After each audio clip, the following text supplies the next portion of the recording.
Hello and welcome back to the Smart Recovery series, Tips and Tools for Recovery That Works. Today, let's talk about something important in recovery, especially now, and that's the importance of staying social during COVID-19.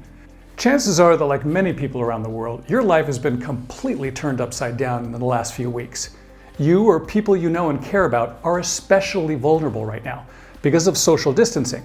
We prefer to call it physical distancing because there are tons of ways to maintain and even augment your social support networks during this crisis, and you can come out a winner in your recovery. One way is to join one of our online Smart Recovery meetings. There'll be a link at the end of this video that'll take you to our helpful How to Find a Local Meeting video here on YouTube. If you haven't been to a Smart Recovery meeting of any type before, or if your normal face-to-face Smart Recovery meeting is on hiatus, we invite you to try us out online. You can also register and then log into Smart Recovery Online, or SROL, and access message boards, forums, and blogs that also offer online support specifically to veterans, women in recovery, LGBT, and persons with maladaptive sexual behaviors, eating disorders, or gambling issues. You may have heard that the opposite of addiction is connection. So now it's an important time to reinforce your existing social connections with friends, family, and work colleagues. For the time being, you might not be able to be near them physically, but that doesn't mean that you can't maintain your social bonds with them.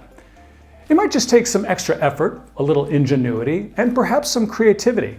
For context, I suggest you check out the Tips and Tools episode we did about Smart Recovery's tool called the VACI, or Vital Absorbing Creative Interest. Since some of your creative interests might be limited by the need for physical distancing though, turn the exercise around and make your new creative interest to come up with new and clever ways to maintain your social support and stay on track in your recovery. To begin with, check out what other people are doing to keep themselves engaged during this crisis. Search online for something like best ways or most ingenious ways or funniest ways to stay social during the outbreak. You'll see how people with a lot of time on their hands have gotten really creative on how to stay socially connected.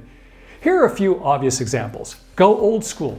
Okay, maybe not that old school, but you get the point. Call some friends or all your friends. Use video conferencing apps. Ask your friends how they are and what they're doing or if they need anything. This kind of interpersonal interaction can replace your physical isolation with hours of rich social reconnection. If you're single, go on a virtual date using Zoom. It's probably way cheaper than buying dinner. You can avoid the temptations of a waiter asking you if you'd like something to drink. And if it doesn't work out and the other person isn't your type, just end the date with one click. We sometimes don't think of our children as part of our social network, but they really are the most important part. So for you parents who have kids who are out of school, see this as an opportunity to build even deeper social bonds with them. Maybe by teaching them something fun or interesting.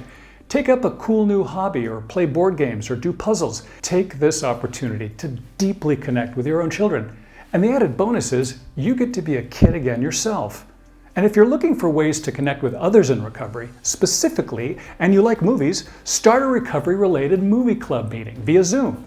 There are dozens of great films centering on the topic of addiction and recovery that you can watch and then discuss with your friends.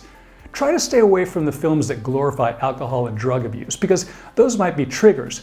Focus on films with positive portrayals of people who have overcome addiction. Some of my favorites are 28 Days with Sandra Bullock and Beautiful Boy with Steve Carell. Social media apps like Facebook and Instagram and LinkedIn can help too. And there are sobriety apps like Pocket Rehab and Sober Grid that you can use to instantly connect with others in recovery. These are just some of the thousands of things you can come up with to overcome the negative feelings of physical isolation by turning up the volume on your social support network. Lastly, if you have another human being or pet close by, just hug them for approximately 26 seconds every 2 hours. It's been shown to release tons of feel-good chemicals into your bloodstream. Hey, it's science. So what kind of cool ways can you come up with to turbocharge your social connections and stay on track in your recovery? We'd love to hear what you've come up with. Send your suggestions to tipsandtools@smartrecovery.org. Smart Recovery staff will vote on the top 3 most ingenious suggestions. And if you're selected, you'll be featured on our next Tips and Tools episode.